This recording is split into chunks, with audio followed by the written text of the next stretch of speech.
নমস্কাৰ বন্ধু বান্ধৱীসকল অসমীয়া জ্ঞান ইউটিউব চেনেলটিলৈ আপোনালোক সকলোকে স্বাগতম জনাইছোঁ। বন্ধুসকল, ঘৰত যদি নকাৰাত্মক শক্তিৰ প্ৰভাৱ থাকে তেন্তে ঘৰৰ পৰিৱেশ সদায় অশান্তিময় হৈ থাকে।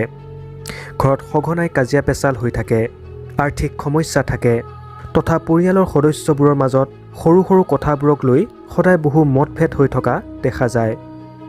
বন্ধুসকল, আজি ভিডিঅ'টোৰ মাধ্যমেৰে মই আপোনালোকক সেই 5টা বস্তুৰ বিষয়ে ক'বলৈ ওলাইছোঁ, যিকেইটাৰ ওপৰত ধ্যান দি আপোনাৰ ঘৰৰ পৰা নিগেটিভ শক্তিবোৰক বাহিৰ কৰি পজিটিভ এনাৰ্জি সঞ্চাৰ কৰিব পাৰিব। গতিকে আহক ভিডিঅ'টো আৰম্ভ কৰোঁ। ঘৰৰ মুখ্য দুৱাৰখনৰ ওপৰত বিশেষ ধ্যান দিব।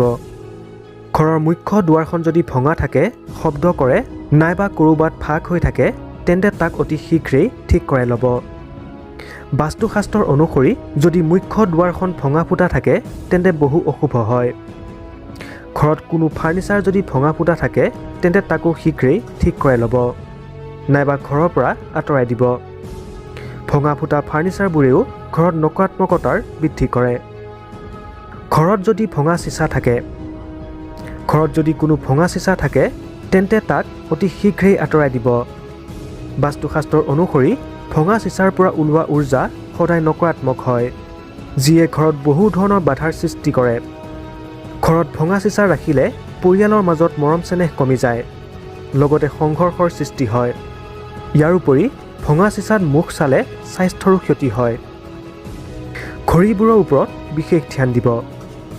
যদি আপোনাৰ ঘৰত বন্ধ হৈ থকা ঘড়ী মজুত আছে তেন্তে তাক অতি সোনকালেই চালু কৰাই ল'ব। যদি কোনো ঘড়ী সম্পূৰ্ণ বেয়া হৈ পৰে তেন্তে তাক ঘৰত কেতিয়াও নাৰাখিব। এনে ঘড়ীবোৰো ঘৰত বাস্তুদোষৰ কাৰণ হয়। ঘড়ীৰ স্থিতিৰ পৰা আমাৰ ঘৰ পৰিবাৰৰ উন্নতিও জড়িত হৈ থাকে। যদি ঘৰত ঘড়ীয়েই ভাল হৈ নাথাকে তেন্তে ঘৰৰ কোনো কাৰ্যও সঠিকভাৱে হৈ নুঠে।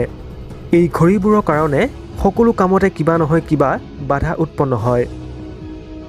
ফ্ৰেম, ফটো আৰু ঘৰ সজোৱা বস্তুবোৰত বিশেষ ধ্যান দিব। বাস্তুশাস্ত্ৰৰ অনুসৰি ঘৰত যদি ভঙা ফুটা ফ্ৰেম, ফটো বা ঘৰ সজোৱা কোনো বস্তু থাকে তেন্তে সেইবোৰক ঘৰত কেতিয়াও নলগাব। ইয়াৰ উপৰি ঘৰত যদি কোনো বেয়া হৈ থকা ইলেক্ট্ৰনিক্সৰ সামগ্ৰী থাকে সেইবোৰকো ঘৰৰ পৰা আঁতৰাই দিব। এই বেয়া হৈ থকা বস্তুবোৰে ঘৰত নকাৰাত্মক শক্তি বৃদ্ধি কৰে।